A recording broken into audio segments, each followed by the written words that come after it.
En fait, pour chaque être vivant, l'amour est la chose la plus importante. Disons qu'un garçon sort avec une fille. Les parents disent à la fille, si vous n'arrêtez pas de communiquer avec lui, nous vous priverons de votre héritage. Peu importe, je suis une fille d'une famille traditionnelle. J'ai 20 ans, mon amant a 80 ans, mais s'il y a de l'amour, alors toutes les autres considérations n'ont pas d'importance.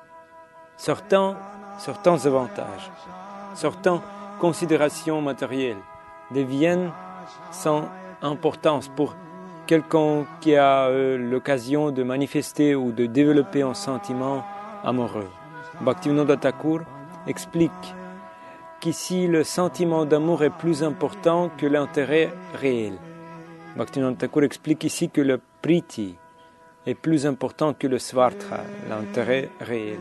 Bien sûr, sur le plan matériel, c'est de l'amour perverti, car c'est de l'amour entre des objets non éternels.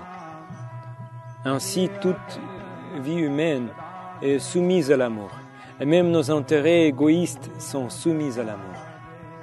Au niveau matériel, il y a l'amour et l'affection, et au niveau spirituel, il y a aussi l'amour et l'affection. Au niveau spirituel, l'amour est agréable, et au niveau matériel, l'amour est agréable.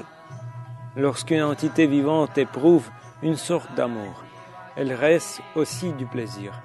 Quels que soient les attachements que nous développons dans ce monde, ils sont tous des manifestations de notre inclination originelle à aimer.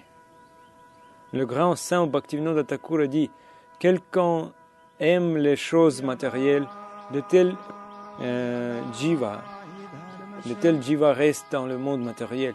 Quelqu'un a un amour pour la libération. Il veut être libéré du monde matériel. Mukti, libération. Mais de toute façon, c'est l'amour. Le mot même amour, en sanskrit, priti, a une certaine douceur. Aimer, amour. Comme ça sonne doux, amour, le mot lui-même est très attrayant. Cependant, l'amour matériel est un reflet déformé de l'amour spirituel. Si même une manifestation matérielle déformée de l'amour nous procure un tel plaisir, alors que devrait être l'amour spirituel, c'est à cela que les gens devraient penser. C'est le sens de la vie humaine.